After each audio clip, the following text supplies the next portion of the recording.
Welcome to another edition of AUVSI's Weekend Roundup, where we call your attention to some stories you might have missed, and as always, links are below. So Brian, start us off. Okay, so in Florida this week, the Collier County Sheriff's Office used a UAS to locate a missing elderly man.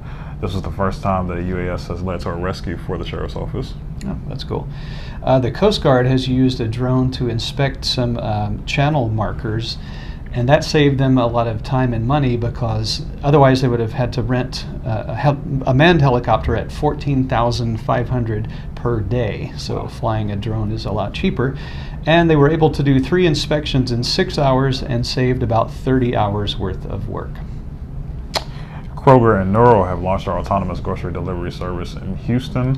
The service, which was previously in Scottsdale, Arizona last year and a little bit this year, will be the first public deployment of Nuro's self-driving fleet in the city of Houston. Okay.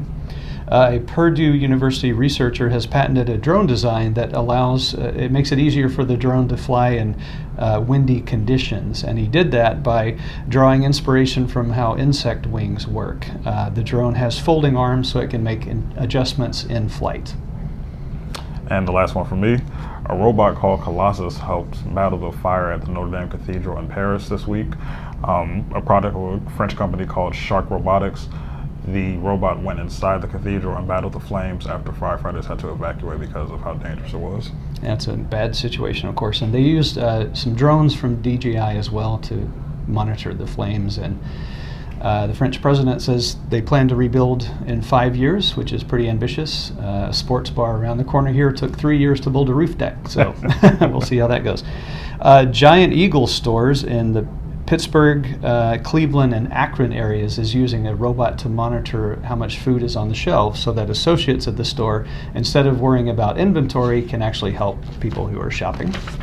Last but not least, the University of Tasmania has sent an autonomous underwater vehicle to Antarctica, had a successful deployment there, went under the ice shelf, supposedly one of only 3 types of AUVs that can do that. That's what we have for you this week. We're getting really close to exponential in Chicago. You don't want to miss that. It's literally the only thing people are talking about in Washington as they get ready for it. So hope to see you there, and we'll see you next week.